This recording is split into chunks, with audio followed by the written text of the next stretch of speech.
Hey ladies and gentlemen, welcome back. This is HD Starcraft and I'm back for another Heart of the Swarm broadcast, and today I'll be doing another matchup from DreamHack Summer. And I told myself I really wanted to do a good Terran versus Terran because I haven't casted a TvT in a really long time.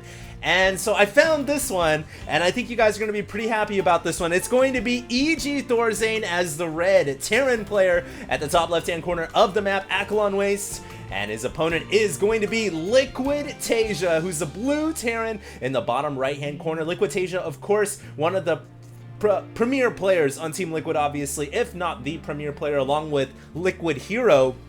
And Thorzain has been a name that's been around for quite some time, picked up by EG, I believe it was last year or early this year. Probably, I think it was more last year though, not entirely sure, but very good player. Thorzain used to be, I believe, on Team Mouse Sports. And so this should be a good Terran versus Terran, and I'm very excited to be bringing you guys this game. Now, I'm only going to do this game out of the set. I'm not going to do the entire set because, as I said before, I'm going to try to cast for you guys the highlights, the best games from DreamHack Summer. So do make sure to let your friends know that I'll be casting that on my YouTube channel, of course, at youtube.com/HDStarcraft. Anyways, Taeja gonna be the blue Terran player, sending out his SCV over into the middle of the map right now. And in Terran versus Terran, you know, back in Wings of Liberty, you had a lot of different ways you could play TvT. You could play Bio, you could play Mech, you could play Biomech, you could play Sky Terran, which was coming into popularity, I feel, at the end of Wings of Liberty.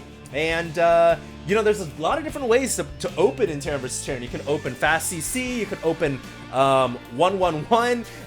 Yeah, it's very interesting, this matchup, and I haven't casted too much of it since Heart of the Swarm. So this will be an interesting glimpse for you guys if you guys haven't been watching too much TvT, and see how the top level players play it out here in a tournament format. And I do feel like, you know, Hellbats are just OMG so good. And in Terran vs Terran, they're probably even more OMG so good than you might even possibly imagine, because they're just such a beefy unit that burns through everything. Hellbat drops are pretty popular in Terran vs Terran as well. And, you know, you can still see the classic Bio style, but Mech has really risen to prominence in TvT, and it's not too uncommon actually to see you know battlecruisers sometimes make a guest appearance too in the late game. So very excited to see how this plays out here.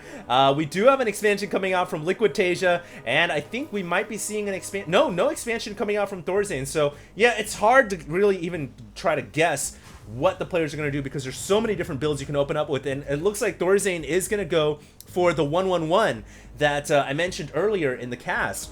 And the thing about the 1-1-1, the power of 1-1-1 is it's a possibility you can go right into Cloak Banshees. You can also go into Medevac drops, and if you decide to drop an Armory down, you can actually, oh, look at that, I'll talk about that in a second, but you can actually drop an Armory down and go for Hellbat drops too.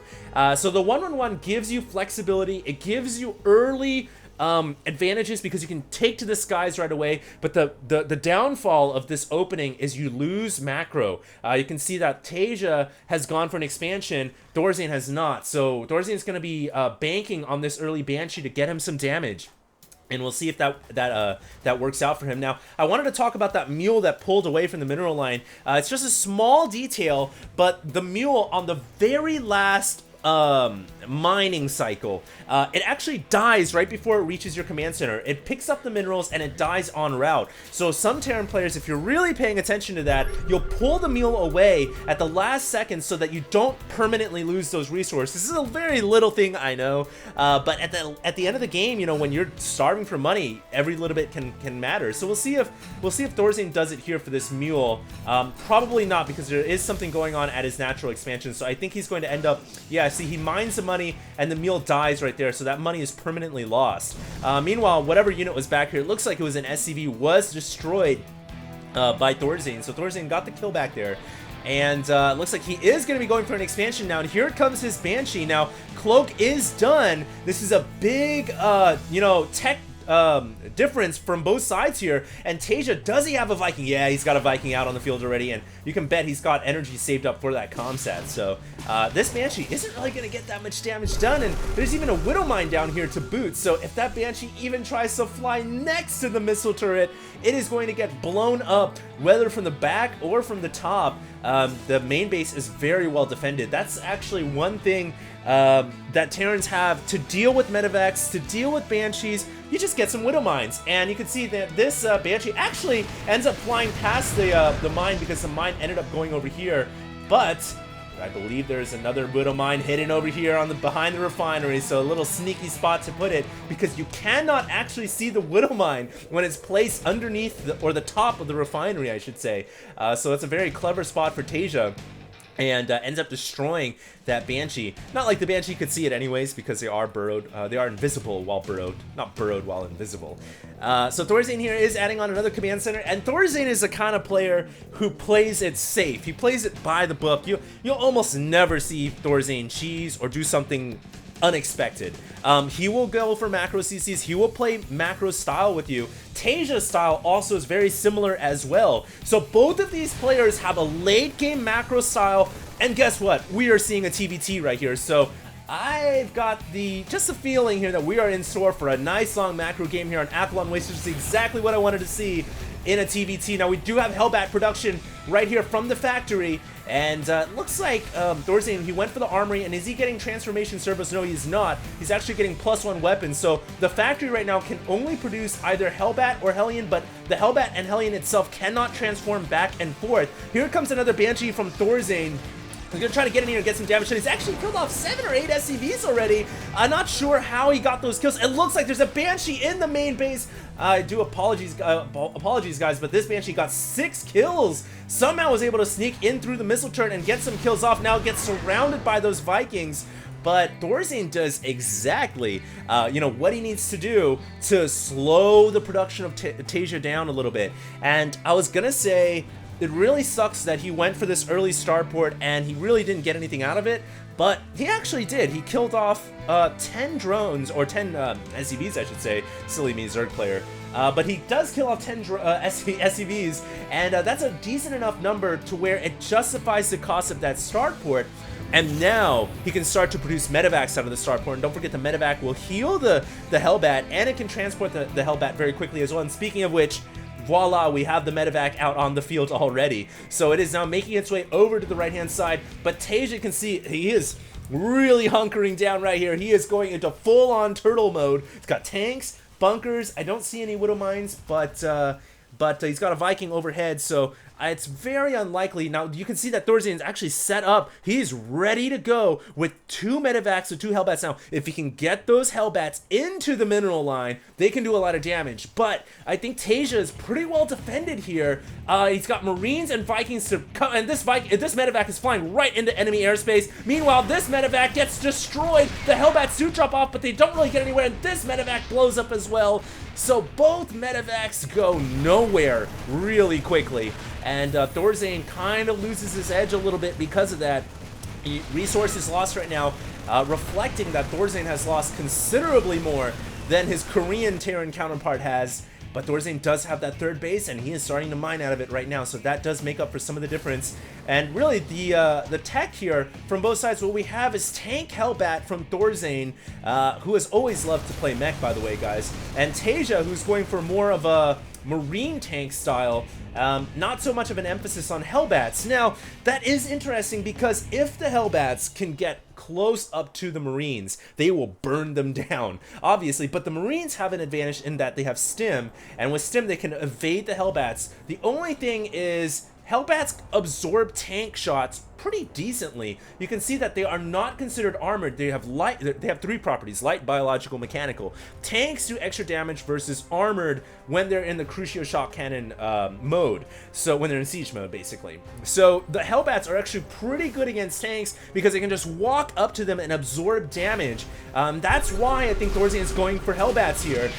One more Banshee flies in, but immediately is dispatched by the Viking air fleet covering the skies at the third base. Now here comes those 2 more medevacs. Now, if these Hellbats can get into the SCV line, oh my god, these SCVs are going to be in so much trouble. Hellbats take them out so quickly. 17 workers, 18 workers, and you can see that the Hellbats really, they can absorb damage from these Marines and Marauders for a little bit of time, which allows them to dish out damage, and 21 SCVs have gone down already. That just says it all right there. So Thorzain now pulling ahead in supply. Very nicely done by him. A couple of medevacs here, a little ahead of themselves, but Taeja knows that, actually, I guess he knows that there isn't really any Marines since he's seen tank Hellbat, but he's got to be careful because there are Vikings up here.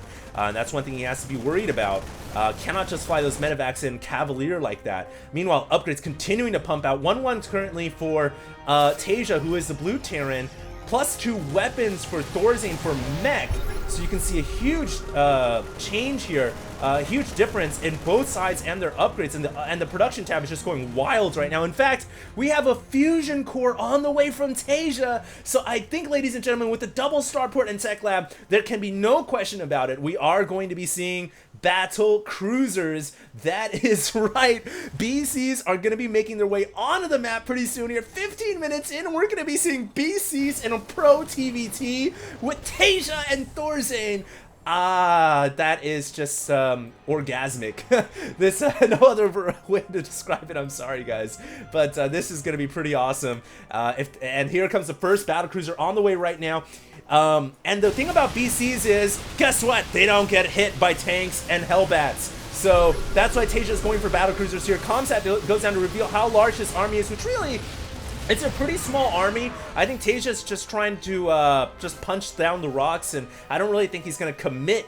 I do believe Taeja's strategy here, you know, his military strategy right now is to wait, buy time, and get battlecruisers out. And then once he has BCs on the map, then he's going to play the game of Starcraft. Then he's going to go to war. And look at Thorzain. He is going for Thors. And actually, Thors aren't so bad against BCs anymore because they have high impact payload, which allows them to actually do damage to big airships. Before, they couldn't do damage to, you know, battle cruisers or carriers, but they can now when they switch into high impact payload. So Thorzain's got this strategy planned out from top to bottom, and he is coming in here with more Hellbats. He's going to try to get more damage done, but will he see the battle cruisers? It would be a huge scout for him. Even if he loses the medevacs, it's great for him to see these BCs, and I think he does. He does see the battle cruisers. Yeah, he does. So he knows now, all right, you're going BCs. I know what you're doing. And it's a good thing I've got Thors coming, because I'm going to need those Thors to deal with that. Look at the workers he kills off, though, with those 4 Hellbats, actually. 4 Hellbats drop in, they kill off about 10 more workers. Just great from Thorzain, continuing to do damage wherever possible. And he gets a scout. So things are looking really good for him right now. Let's check the upgrades one more time. Yamato Cannon is done. Stim Combat Shields for Taeja is done, as well as Concussive Shells. He's got, obviously, more infantry upgrades. 2-1, along with Ship Weapons level 1 to outfit his capital airship battlecruisers. And as far as Thorzain goes, he's kind of meek on the upgrades. Just got +3 weapons, that's all. But that's all you really need, I suppose. But he will need to get some ship weapons as well, because you know, he's going to need a way to deal with these battlecruisers. And remember that Terrans, their vehicle, ground, and air only share for armor. They don't share for weapons. So he will need to get some weapon upgrades for the Vikings. Otherwise, you won't have any way to deal with the BCs, and then he's just going to be in a whole world of trouble. So hopefully he gets something done for that soon. We do have a Raven coming as well, which is smart from Thorzain. When you go Sky Terran, it's not just BCs. You want Ravens too, because Ravens will shut down Vikings with point defense drone, which protects your BCs. And if your opponent gets too many Vikings to counter your BCs, then you get seeker missiles, and that can stop the Vikings as well. So you want to get a nice mixture of BCs and Ravens. And I am a little concerned for Thorzain here, because I feel like in the late game in Terran versus Terran, yeah, sure, it's nice if you go mass mech and you have Thors that now switch into high impact payload, but I don't know if that's enough to beat a Sky Terran in the late game. I do feel like a Terran player who goes mass air is better than a Terran player who goes mass ground. And maybe one way to deal with it because air units like to clump up so much, maybe you could go Widow Mines, actually. I haven't actually seen that before in a late, prolonged TvT. So you just go mass Widow Mines and let those BCs and Ravens and Vikings clump up. Maybe that's the way to deal with it. Run in there with drilling claws and burrow underground.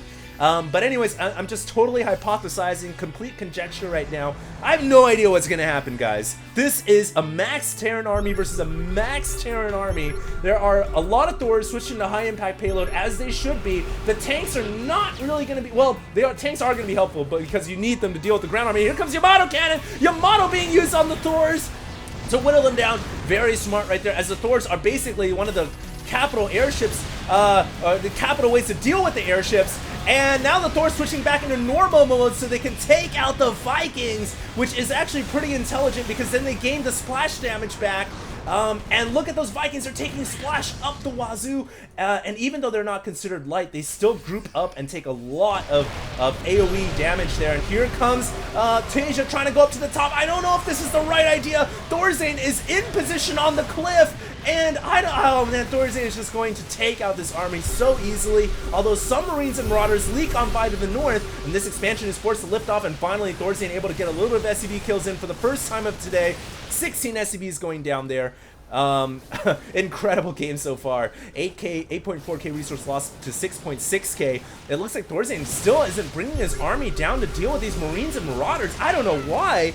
He should take them out and claim this expansion, because right now Thorzain is going crazy. He's expanding all over the map whilst attacking Thorzain, and that's exactly what you want to do, Taeja. Oh, look at this cute medevac Thorzain micro right here. And just being clever is Thorzain trying to obviously prolong the life of that Thor for Thorzain for as long as possible. But oh, it loses the command center, or at least cancels it off. As those tanks are out there sieging his position, he really needs to bring this medevac and drop that Thor onto these two tanks and take it out. I'm not sure why. Maybe because he's worried about the HP of the Thor, and now he's just going to reveal on his comsat to extend the vision on his tanks and regain control over this expansion. But I've got to say that battle didn't go so well for Thorzain. I mean, yeah, he's maxed right now. He's close to max. Taeja is not. But look at how many bases Taeja's got. He's got 6 bases mining right now. And the only reason I think Taeja hasn't maxed out yet is because he's baking battlecruisers, and he's only got 3 starports to make him out of because of the tech lab. Really, he's got a bigger surplus than the Red Terran does. And so problems are starting to mount up here for our Red Terran player Thorzain. He needs to figure it out, and he needs to figure it out soon. It looks like he's going to be able to drop over in this command center, and this is great for him. But it looks like Taeja immediately reacting, pulling his SCVs and mules out of harm's way, and those Hellbats actually not going to be able to get too much damage done. Oh, Viking overkill, and yeah, those Vikings are going to land down to make sure they kill off the Hellbat as well too. You're not the only unit that can transform, says the Vikings. They can transform too. Go down on the ground and take him out. So, very nice work right there. Gatling gun versus flamethrower. I know I'd want a Gatling gun. That's all I'm saying. But yeah, Thorzain here in the top left-hand corner, been cornered in for some time. I don't like how this game is starting to shape up for Thorzain. He really needs to make something happen. These BCs are problems, but he's got a Raven fleet. He comes out with the Ravens, and he baits the secret missiles. Both sides using secret missiles, and the secret missiles coming in, and great spreading from Thorzain, mitigating the damage right there. Only about 4 or 5 Vikings going down to about 4 or 5 secret missiles. Pretty good job. Meanwhile, 2 secret missiles are coming, and they're coming, and it looks like Thorzain does not pull out of the way, so he takes some splash damage, but it looks like he will win this air battle. He's got more Vikings at the end of the day, and whoever has more units at the end shall win the war. And Thorzain wins it quite convincingly, meanwhile also flaming down some SCVs on the top right-hand corner. So he takes out some workers, and Thorzain now starting to gain a little bit of momentum under his wings. It's exactly what he needs. Terran versus Terran is a game, it's like a prolonged game of chess. You've got to make every move count, every decision matters so much. And the game does not end just like that. You're going to play down until you're down to that queen and a couple of pawns and maybe that random bishop that's flying around the chessboard. So that is what we're looking to see here in this TvT. A game that goes down to where they both run out of money and they're just down to the last final few units. But Thorzain here being able to establish a new expansion is so big for him. And, you know, I love how he always has a macro orbital at every base. Not at every base, but he always has an extra macro orbital. In fact, I mean, yeah, he does have it. Look at how many orbital commands he has. Holy good God. I just want to take a quick count if I could, but there's still action going on the map. Thorzain is actually burning down some more SCVs over here. I mean, that is one reason, I suppose, why Thorzain, even though he was cornered in to the top left-hand corner of the map, he was not giving up, because he has, ladies and gentlemen, 1, 2, 3, 4, 5, 6, 7... he's got about 8 orbital commands, guys, so as soon as he takes over a new base, that base gets mealed like crazy. So Thorzain has just, you know, he can surplus so quickly, he can get his money going so quickly, and he will need that advantage, that edge, because right now he doesn't have a surplus. He's fighting up against Taeja, who's got 5k minerals and 1.7k gas. He will need to do something about that, and his meals will come in handy. Meanwhile, though, Thorzain pulling out of harm's way, as it looks like Taeja's army gets the high ground. He's going to be able to pick off a Thor or two, and very good pursuit here from Taeja, but he's got to be careful. There are tanks back here. As you go deeper and deeper into enemy territory in Terran versus Terran, you've got to be careful about those siege tanks. It looks like Taeja also overextending just a tad, losing a battlecruiser down here to the south. And Thorzain maintains that supply edge, 185 supply to 152. The meal's completely refreshing the mineral line here. And I honestly would say, with so many orbital commands, actually both sides actually have a ton of orbital commands, because I'm looking over at Taeja here. He's got a decent amount too. Maybe not as much as Thorzain, but he's got about 4 or 5. And that's the beauty in TvT. Oh, dropping the Hellbats to burn the Marines. How do you like some of that? Says these Hellbats. Say hello to my little friend. And wow. Incredible from incredible micro, really. But I was gonna say, this is why you don't need to have so much SCVs in when you're Terran, and when in Terran versus Terran, I guess it kind of compounds a little bit, because when you rely so heavily on orbital commands, and you can do that in a prolonged game of TvT, you don't need so many SCVs. Anyways, big battle going on here. Tons of Vikings, but they dud secret missiles, but they dud out as Thorzain wisely pulls away. Both bases are right next to each other. They're next door neighbors here. They do not like each other. Thorzain's going to try to put the eviction notice on Taeja's expansion here, and he's bringing the Vikings down. And Taeja is pulling away. He's leaving his home behind. And these SCVs are going to cry for help, but they are not going to get any. They're going to burn in hell. Actually, these 4 SCVs make it out of the way somehow into purgatory, and they don't go to hell. All right, nice. So Thorzain gets another big victory, really, because he's going to be able to claim that expansion down there and go up to 1, 2, 3, 4, 5, 6 bases himself if he can get that expansion down. And you can see, yes, there is an SCV coming over there. He's going to build another one. Forget bringing one of his orbitals over. Why bring an orbital over when it could be mealing and he could build a new orbital? So I guess that's his strategy here. In fact, I think this will be a planetary fortress. You'll note that all of his CCs are PFs. They are not orbitals, but PFs. So incredible game so far. Upgrades, it's just too much to count. Let's just say it's maxed across the board. Taeja coming in here with his army once again. Nice little mixture here with units from all over the tech tree.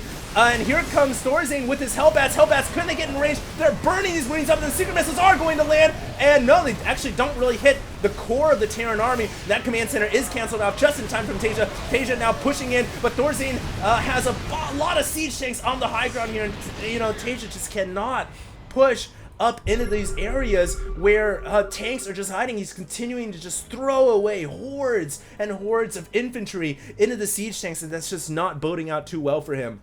Taeja's got to be a little less bold, a little bit more cautious with his army, because you get to that point, even though this is Athlon Waste, you get to that point where you start to run out of money, and you don't want to run out of money. Although, I will say Taeja still has a massive bank, 3.5k, 1.5k, Thorzain not even close, and we do have Ghosts on the way here, so could we actually see Ghosts for nuclear missiles? Either that, or it's going to be Ghosts so that they can EMP enemy Ravens.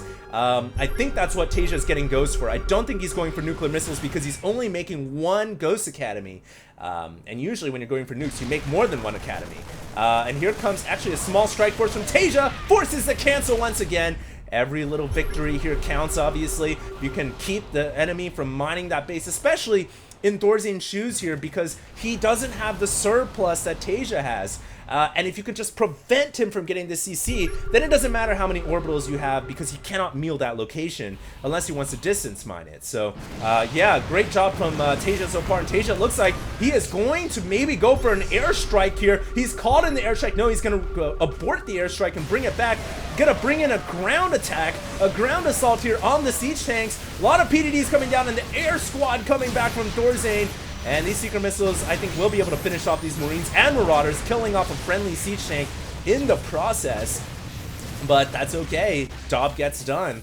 And Thorzain is going to once again secure this expansion, unless this Marine has anything to say about it. But he is going to get quickly obliterated by these siege tanks momentarily. Meanwhile, another command center coming in here from Taeja. Both sides, essentially right now, ladies and gentlemen, are on 5 bases. They are attempting to claim their 6th base, and they're not really struggling to get it, but both sides, oh my goodness, meal heaven!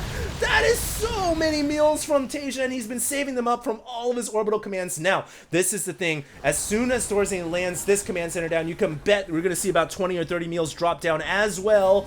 And that's what Thorzain needs, because he doesn't have the mineral bank to say toe-to-toe with Taeja.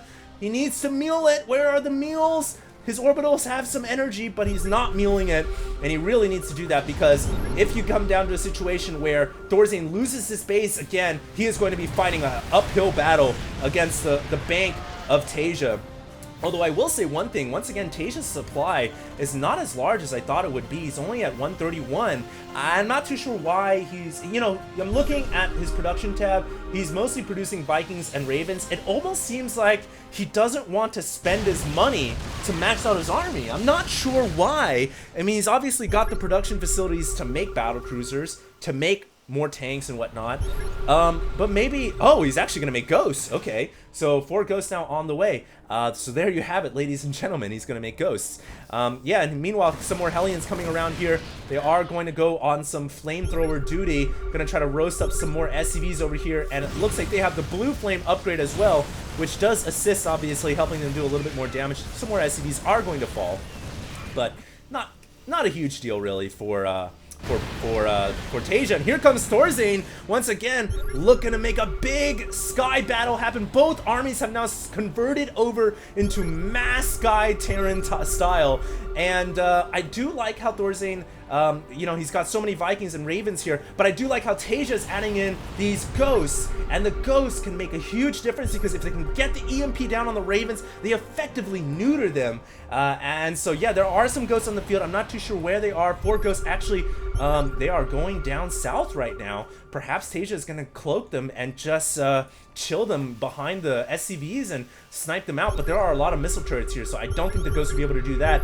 There are no nuclear missiles being constructed right now, although I will say nuclear missiles are a great way to break the stalemate in Terran versus Terran at times, and I've seen Taeja do some pretty sick things with nuclear missiles in late prolonged TvTs, so hold on to your horses, ladies and gentlemen. We may just yet see the final nuclear missile come as well. Meanwhile, tanks versus Marines and Marauders here. A small skirmish. Thorzain's tanks will win the battle. The Panzer army wins against the infantry, and the tanks are now going to push up into this expansion. That is going to force Taeja to retreat with his sky forces in order to back up this expo, and he's going to bring them back up, I believe, on his side of the crevice. Meanwhile, these 5 tanks are continuing to just rampage everything on the ground, and these SCVs are going to go down, but it looks like Taeja says, forget trying to save that base, I'm just going to go for an attack. This is really ballsy, but he does have a lot of ghosts here. I think he landed an EMP because those Ravens are short on energy. Secret missiles are gonna dud out. Very wise from Thorzain to pull out of harm's way right there. But these 5 tanks have obliterated this command center at the 12 o'clock position. So Taeja taking a huge gamble here to push into enemy territory, because now he's lost his base. He's gonna rely on his reinforcements to clear up these siege tanks, and he does just that. I will say though, even though he loses his base, it's not a huge deal, because you'll remember he has a big surplus, so he doesn't necessarily need to be mining right now. In fact, Thorzain's surplus has caught up as well. Let's pull up some more of these tabs here. Resources lost, as you guys can see, just astronomical right now. And here comes Taeja, about to make another attack into this bottom 6 o'clock expansion. This is basically the lifeblood for Thorzain. The 6 and the 12 o'clock are lifebloods for both players. And Taeja is coming in here with these 3-3 battle cruisers, gonna try to take out everything on the ground. What will Thorzain be able to do about it? He's gonna have to get his Vikings in position. He will need to use secret missiles and PDDs as well. And I don't know if he's actually got enough of an army here. All of a sudden, it looks like Thorzain's army looks a lot smaller, even though he's got a bigger army supply, as the tabs do indicate. I'm not sure where the rest of his army is at, but it looks like Thorzain's going to have to lift off, and lifting off might not be even the best idea because that just allows the Vikings to take him out. And Taeja beats that command center down. Here comes the rest of Thorzain's army. The tanks are here. Secret missiles are going to fire and land. Oh my god! Taeja not pulling out of harm's way. And the secret missiles do all the damage. They reap the glory. And Thorzain wins that battle oh so convincingly. I mean, seriously, that was insane. And I mean, that's just it. That's all it takes. One mistake, not noticing those secret missiles, and boom, your army is dead. And all of a sudden, ladies and gentlemen, Thorzain is way ahead in this game. He's got a bigger surplus. He's got a bigger army. He will be mining out of the 6 o'clock expansion. So will Taeja, for that matter. But Taeja is running low here. He doesn't have the minerals, I don't think, to stay in this game. He really needs to meal up this location immediately. He's distance mule mining right now.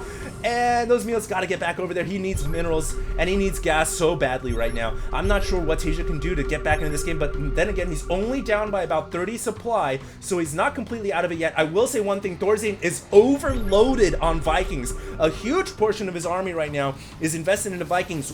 If Taeja were to switch into just like a mass ground army, you know, these Vikings would have a very hard time dealing with that. And I really think if Taeja just goes mass Marine Marauder right now, he would have a compositional advantage. And yeah, I think that's what he should do. That's the bottom line. There really aren't that many siege tanks out here for Thorzain. So I'm looking at the units count right now. There's only 7. There's 7 siege tanks, so there's a decent amount. But yeah, Thorzain still ahead in supply, about 20 ahead right now. There comes the fresh round of meals for Taeja. Oh, so desperately needs that money. Both sides are now straining for gas. And, you know, just like in today's world, in the geopolitical climate of the Earth, every country needs gas. And in humans versus humans, Terrans versus Terrans, they need that Vespene to oil their machinery, to turn the cogs, and right now both sides are running very low on gas. I dare say whoever runs out of gas first could actually lose this game, because you're only going to be producing Marines when you're out of gas, and Marines don't do diddly squat in this matchup in the late game. And I like what Taeja did here. He actually picked off the 6 o'clock. He's got to get these troops out of the way. He stemmed them up. They're on drugs. They're trying to get out of harm's way, and they will actually, about half of them surviving the encounter. But I almost feel like killing off this expansion doesn't do that much, because if you look over here, well, maybe not over here, but if you look like over here, you know, and over here, there's a lot of orbitals to replace the fallen ones, so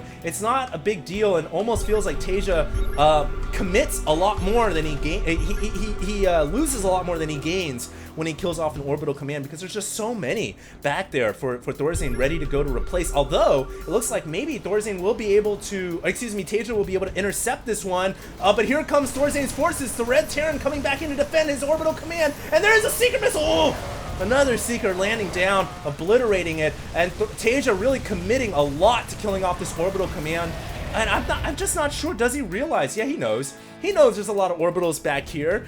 And I don't know. Maybe if he can keep playing this war of attrition of killing off orbital commands, then he can, you know, in theory, win the game in the late game. But by golly, that's a lot of orbital commands he's got to kill off. He's got about 7 more to go. So yeah, this isn't boding too well here for our Korean Terran.